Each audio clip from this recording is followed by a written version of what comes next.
बिस्मिल्लाहिर्रहमानिर्रहीम। ये lecture number 7 का ही दूसरा पोर्शन है, सल्फर टेस्ट।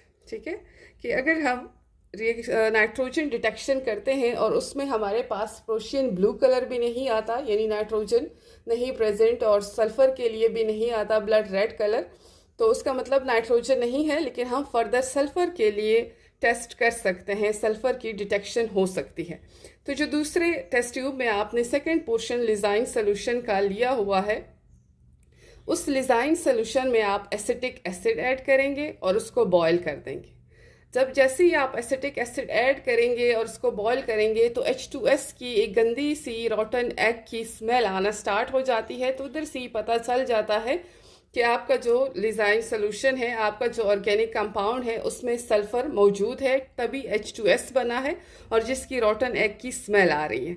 ठीक है, लेकिन फिर भी कुछ स्टूडेंट्स होते हैं, उसको मज़ीद कंफर्म करने के लिए, तो उसको मज़ीद कंफर्म करने के लिए हम लेड एसीटेट पेपर लेते हैं। ये भी फ़िल्टर पेपर की तरह के पेपर्स होते हैं, वाइट कलर के होते हैं, या हम उसका सोल्यूशन भी लेते हैं और उसके ऊपर जहाँ से ये गैस निकल रही है हम रख देते हैं, तो वो उसको ब्लैक कन्वर्ट कर देता है। अगर आप लेड एसीटेट का सोल्यूशन लेंगे तो वो ब्लैक कलर सोल्यूशन में कन्वर्ट हो जाएगा, ब्लैक पीपीटी में कन्वर्ट हो जाएगा।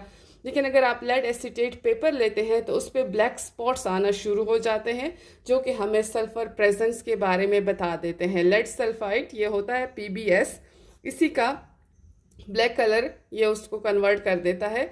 ये हमारे पास रिएक्शन अगर आप देख लें Na2S, अगर हमारे पास सिर्फ सल्फर मौजूद होगा सोल्यूशन में तो आपके पास जो लिजाइन सोल्यूशन है उसका यही फार्मूला है Na2S। अब इसमें हमने एसिटिक एसिड ऐड कर दिया है, CH3COOH एसिटिक एसिड है, तो आपके पास बनेगा H2S गैस इवॉल्व होना शुरू हो जाएगी, जो कि हमें सल्फर के प्रेजेंस के बारे में बता देगी। रॉटन एग की तरह की स्मेल आना स्टार्ट हो जाएगी और साथ में CH3COO और ये सोडियम साथ में बन जाएगा। ठीक है, ये वाला हाइड्रोजन और ये सल्फर आपस में रिएक्शन करके H2S बना देते हैं। अब फर्दर अगर हमने कंफर्मेशन टेस्ट करना है इसका, तो इसी H2S के ऊपर हम लेड एसीटेट का पेपर रख देते हैं, या इसको हम पास करते हैं लेड एसीटेट के सोल्यूशन से। आपके पास ब्लैक पीपीटी बन जाएगी, जो कि हमें इंडिकेट कर देगी कि सल्फर मौजूद है, या जो आपके पास लेड एसीटेट का पेपर होगा उस पर ब्लैक स्पॉट आना शुरू हो जाएंगे। वो ब्लैक स्पॉट होते हैं PbS के, सल्फर के। ठीक हो गया। इसके अलावा भी इसके लिए एक और टेस्ट करते हैं, लेकिन वो आपके बुक में मौजूद नहीं है। सोडियम नाइट्रो प्रूसाइड टेस्ट उसको कहते होते हैं, आप सिर्फ अपने पास नोट कर लें। ठीक है, नेक्स्ट है हेलोजन के लिए। अब हेलोजन के लिए जो थर्ड पोर्शन आपने लिजाइन सोल्यूशन का लिया हुआ है, उसमें हम नाइट्रिक एसिड ऐड करते हैं, HNO3 नाइट्रिक एसिड ऐड करते हैं और हम इसको बॉयल करते हैं। बॉयल क्यों करते हैं? ताकि अगर हमारे पास नाइट्रोजन या सल्फर के कंपाउंड्स मौजूद हों तो वो एक्सपेल हो जाएं। पहले नाइट्रोजन वाले निकल जाएं, सल्फर वाले निकल जाएं। ठीक है, साइनाइड आइंस का मतलब क्या होगा कि कार्बन तो होगा, ऑर्गेनिक कंपाउंड है, तो अगर नाइट्रोजन उसके साथ बॉन्ड बनाते हैं तो ये साइनाइड होता है, और सल्फाइड आयन ये H2S के फॉर्म में, HCN के फॉर्म में इवापोरेट हो जाएंगे, एक्सपेल हो जाएंगे ये गैसेस। तो पीछे अगर हमारे पास हेलोजन्स होंगे उस लिजाइन सोल्यूशन में, तो हम उस सोल्यूशन को फिर कूल करते हैं और उसमें सिल्वर नाइट्रेट ऐड करते हैं। अगर सिल्वर नाइट्रेट ऐड करने से PPT बन जाते हैं तो इसका मतलब हमारे लिजाइन सोल्यूशन में हेलोजन्स मौजूद हैं। अगर PPT नहीं बनते तो इसका मतलब उसमें हेलोजन्स मौजूद नहीं है। ठीक है, अगर वाइट कलर की PPT बनती है तो इसका मतलब उसमें क्लोरीन होगा।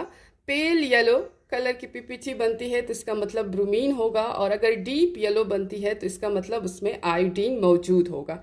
अब फर्दर कंफर्मेशन हम कैसे करते हैं कि जो आपके पास क्लोरीन के PPT बन गए हैं, अगर आप उसको अमोनियम हाइड्रोक्साइड उससे पास कर लेते हैं, उसमें डाल देते हैं अमोनियम हाइड्रोक्साइड, और वो डिज़ोल्व हो जाती हैं, सोल्यूशन सा बन जाता है। अब आपको PPT नज़र नहीं आ रहा है तो इसका मतलब वो क्लोरीन है। और अगर आपके पास वो पार्शली सॉल्युबल हो जाते हैं, कुछ पोर्शन उनका सॉल्युबल हो जाता है और कुछ नहीं होता, जो पेल येलो का है, तो इसका मतलब ब्रोमीन है। और डीप येलो बिल्कुल भी इनसॉल्युबल होते हैं अमोनियम हाइड्रोक्साइड में, तो इससे आपको कंफर्म हो जाएगा कि आयोडीन है। अक्सर स्टूडेंट्स पेल येलो और डीप येलो में कंफ्यूज हो जाते हैं। ठीक है, क्लोरीन के तो वाइट कलर के पीपीटी आ जाते हैं, उसको फर्दर हम अमोनियम हाइड्रोक्साइड से कंफर्म करते हैं। लेकिन पेल येलो और डीप येलो को हम कंफर्म करते हैं कि जो बिल्कुल सॉल्युबल नहीं हो रहे अमोनियम हाइड्रोक्साइड में तो वो आयोडीन के होंगे, और जो पार्शियली सॉल्युबल होते हैं वो ब्रोमीन के होते हैं। अब अगर हम इसके रिएक्शंस देख ले, अगर हमारे पास ऑर्गेनिक कंपाउंड में हेलोजन मौजूद होगा तो वो आपके पास लिजाइन सोल्यूशन NaX होगा। सिल्वर नाइट्रेट का उसके साथ रिएक्शन करें, ठीक है, तो आपके पास सिल्वर और हेलोजन जो भी होगा सिल्वर हेलाइड बनेगा और साथ में सोडियम नाइट्रेट बनेगा। ठीक हो गया। अब सिल्वर हेलाइड आपके पास कोई भी हो सकता है कि अगर आपका ऑर्गेनिक कंपाउंड में क्लोरीन होगा तो सिल्वर क्लोराइड बनेगा, वाइट पीपीटी जो कि सॉल्युबल होते हैं अमोनियम हाइड्रोक्साइड में। और अगर आपके पास आपके लिजाइन सोल्यूशन में आपके ऑर्गेनिक कंपाउंड में ब्रोमीन होगा तो आपके पास पेल येलो पीपीटी बनेगी, और अगर आयोडीन होगा तो डीप येलो पीपीटी बनेगी। ठीक है, थैंक यू बेटे।